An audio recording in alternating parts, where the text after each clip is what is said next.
آئیے سنتے ہیں کہانی امرو اور اٹکی شہزادی۔ امرو یار پر آج کل موسیقی سیکھنے کی دھن سوار تھی۔ اس نے شاہی موسیقار سے باقاعدہ موسیقی کا سبق سیکھنا شروع کر دیا۔ اسے سب سے زیادہ شوق شہنائی بجانے کا تھا۔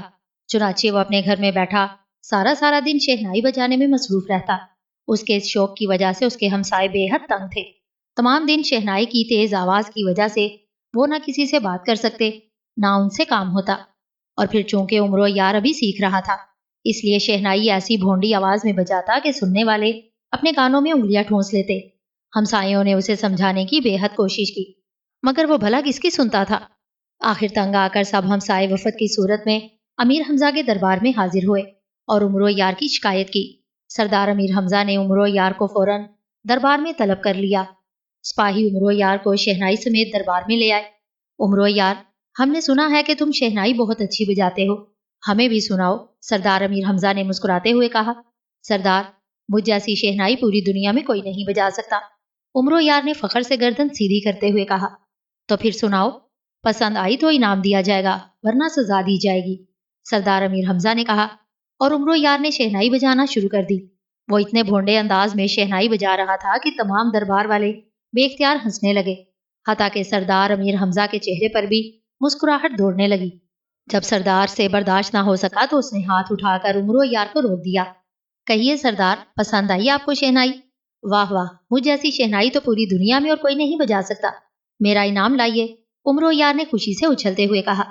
سردار نے اشرفیوں کی ایک تھیلی امرو یار کی طرف بڑھاتے ہوئے کہا، امرو، یہ اپنا انعام لو، اور دوسری بات یہ کہ آئندہ تم لشکر میں شہنائی نہیں بجاؤ گے، کیونکہ اس طرح تمہارا فن سستا ہو جائے گا۔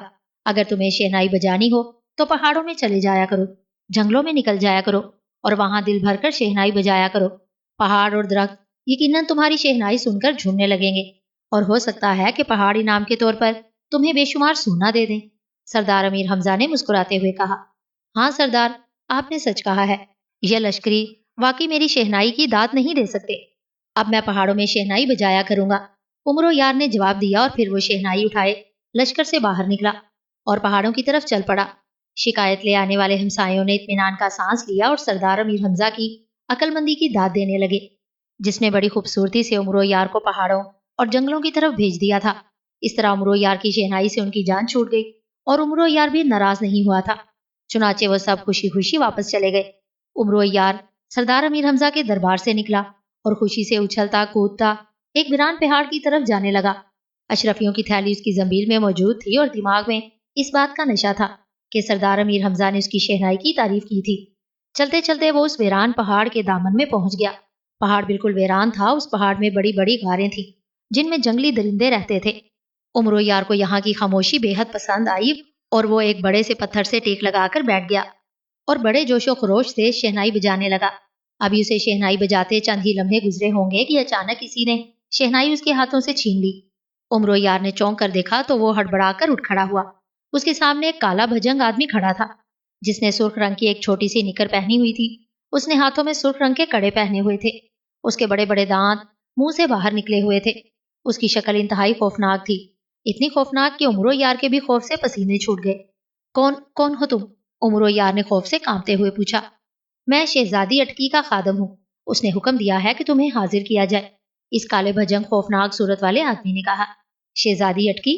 یہ کس جگہ کی شہزادی ہے اور مجھے کیوں بلا رہی ہے؟ امرو یار نے ذرا منہ بناتے ہوئے کہا۔ اب اس کا خوف ختم ہو چکا تھا۔ شہزادی اٹکی اس پہاڑ کی شہزادی ہے، اور تم نے شہنائی بجا کر اس کے آرام میں خلل ڈالا ہے، اس لیے وہ تمہیں بلا رہی ہے، آؤ میرے ساتھ، شہزادی اٹکی کے خادم نے غصیلے لہجے میں کہا۔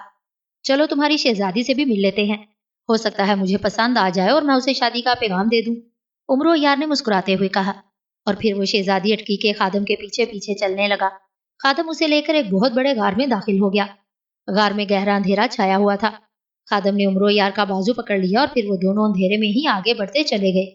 کافی دیر تک چلنے کے بعد اچانک وہ غار کی دوسری طرف نکل آئے۔ امرو یار نے دیکھا کہ یہاں ایک بہت بڑا محل تھا جو سیاہ رنگ کے پتھروں سے بنا ہوا تھا اور دیکھنے میں انتہائی خوفناک لگ رہا تھا۔ خادم اسے لیے ہوئے محل کے بڑے دروازے پر پہنچا۔ یہاں اس جیسے کالے بھجنگ آدمی ہاتھوں میں تلواریں پکڑے پہرا دے رہے تھے۔ انہوں نے جب شہزادی کے خادم کو دیکھا تو ادب سے جھک گئے۔ دروازہ کھولو، خادم نے گونجدار اور کرک لہجے میں کہا، اور دربانوں نے پھرتی سے پھاٹک کھول دیا اور خادم عمرو یار کا بازو پکڑے محل کے اندر داخل ہو گیا۔ یہ ایک بہت بڑا محل تھا جو تمام کا تمام سیاہ رنگ کے پتھروں کا بنا ہوا تھا۔ اس میں بے شمار کمرے تھے۔ محل کے اندر کثیر تعداد میں عورتیں اور مرد موجود تھے، مگر وہ سب کے سب کالے بھجنگ اور انتہائی بدصورت تھے۔ ان سب نے سرخ رنگ کے مختصر کپڑے پہنے ہوئے تھے۔ مردوں کے ہاتھ میں نیزے اور تلواریں تھیں، جبکہ عورتیں خالی ہاتھ تھیں۔ محل کے درمیان میں ایک بہت بڑا کمرہ تھا جس میں انسانی ہڈیوں سے بنا ہوا ایک تخت بچھا ہوا تھا، اور کمرے میں چاروں طرف انسانی پنجر پڑے ہوئے نظر آ رہے تھے۔ کمرے میں سڑے ہوئے گوشت کی سرانڈ پھیلی ہوئی تھی۔ تخت کے اوپر ایک بہت موٹی عورت بیٹھی ہوئی تھی جس کے سر پر ہڈیوں کا تاج تھا اور گلے میں انسانی کھوپڑیوں کا ہار تھا۔ وہ اس وقت بھی اپنے باہر نکلے ہوئے دانتوں سے ایک انسانی بچے کا جسم بھنبھوڑ کر کھا رہی تھی۔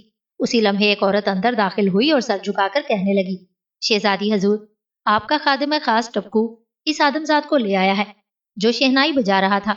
اچھا، لے آؤ اسے۔ اس بچے سے تو میرا پیٹ بھرا نہیں، وہ یقیناً موٹا تازہ ہوگا۔ شہزادی اٹکی نے بڑے بڑے دانت پھاڑتے ہوئے کہا، اور عورت تیزی سے مڑ کر کمرے سے باہر چلی گئی۔ چند لمحوں بعد دروازہ کھلا اور ٹپکو عمرو یار کو ہمراہ لیے اندر داخل ہوا اور خود شہزادی کے سامنے سر جھکا کر کھڑا ہو گیا۔ عمرو یار بڑی حیرت سے اس موٹی اور بدصورت عورت کو دیکھ رہا تھا جو ایک انسانی بچے کا جسم کھا رہی تھی۔ کون ہو تم؟ شہزادی نے اشتیاق امیز نظروں سے عمرو یار کو دیکھتے ہوئے پوچھا۔ میرا نام عمرو یار ہے، میں سردار امیر حمزہ کا خادم خاص ہوں، عمرو یار نے قدرے نفرت امیز لہجے میں جواب دیا۔ عمرو یار؟ شہزادی اٹکی نے کچھ سوچتے ہوئے کہا، اور پھر اس کی آنکھوں میں ایک چمک سی ابھر آئی۔ ارے کیا تم وہی عمرو ہو جس کی عیاری سے تمام جادوگر پناہ مانگتے ہیں؟ شہزادی نے چونکتے ہوئے پوچھا۔ ہاں، میں وہی عمرو ہوں، دنیا کا سب سے بڑا عیار، عمرو یار نے اپنی تعریف پر گردن پھلاتے ہوئے جواب دیا۔ مگر دیکھنے میں تو تم بالکل سیدھے سادے سے لگتے ہو، بالکل بے وقوف سے، شہزادی نے کہا۔ شہزادی، میری توہین مت کرو، اگر میں اپنی توہین کا انتقام لینے پر اتر آیا تو تم اپنے ہاتھوں سے اپنی بوٹیاں نوچنے پر مجبور ہو جاؤ گی، عمرو یار نے بڑے غصیلے لہجے میں جواب دیا، اور شہزادی کے خوفناک قہقہے سے کمرہ گونج اٹھا۔ خوب، بہت خوب، مجھے یعنی شہزادی اٹکی کو دھمکی دے رہے ہو؟ بہت خوب، شہزادی نے قہقہا لگاتے ہوئے کہا۔ میں دھمکی نہیں دے رہا شہزادی، میں چاہوں تو واقعی ایسا کر سکتا ہوں۔ تم نے ابھی صرف میرا نام ہی سنا ہے، میرا کام نہیں دیکھا۔ عمرو کو شہزادی کے قہقہوں پر اور بھی غصہ آ گیا۔ میں تمہیں ضرور آزماؤں گی، اگر تم اپنی عیاری سے میرا کام کر دو گے تو تمہیں تمہارے تصور سے بھی زیادہ انعام و اکرام دوں گی، ورنہ ظاہر ہے تمہارا گوشت کھا جاؤں گی اور خون پی جاؤں گی، شہزادی اٹکی نے جواب دیا۔ کیا کام ہے تمہارا؟ اور اس کے ساتھ ساتھ مجھے کچھ اپنے متعلق بھی بتاؤ، عمرو نے چونک کر پوچھا۔ میرا نام شہزادی اٹکی ہے، میں ریاست بکان کی رہنے والی ہوں۔ تم کوشش کرو، ہو سکتا ہے تم کامیاب ہو جاؤ، مگر میری ایک بات یاد رکھنا، اگر تم نے مجھے دھوکہ دینے کی کوشش کی تو تم کہیں بھی چلے جاؤ، میرے خادم تمہیں پکڑ کر لے آئیں گے، شہزادی نے کہا۔ تم فکر نہ کرو شہزادی، میں نے تم سے وعدہ کیا ہے اور میں مسلمان ہوں، اور مسلمان اپنا وعدہ ہر حالت میں پورا کرتا ہے، عمرو نے جواب دیا۔ ٹھیک ہے، مجھے تمہارے وعدے پر اعتبار ہے، شہزادی نے کہا، اور پھر اس نے اپنے خادم ٹپکو سے مخاطب ہو کر کہا، ٹپکو، عمرو یار کو پہاڑ سے باہر چھوڑ کر آؤ۔ بہت بہتر شہزادی حضور، ٹپکو نے مودبانہ لہجے میں کہا، اور پھر وہ عمرو یار کو اپنے ساتھ لے کر واپس چل پڑا۔ محل سے نکل کر وہ دوبارہ اسی غار میں آئے اور تھوڑی دیر بعد غار کے دہانے سے باہر نکل آئے۔ اب تم جا سکتے ہو عمرو، اور تم پہلے خوش نصیب انسان ہو جو محل میں داخل ہو کر زندہ سلامت باہر آ گئے ہو، ورنہ آج تک پہلے کبھی ایسا نہیں ہوا، ٹپکو نے اس سے مخاطب ہو کر کہا۔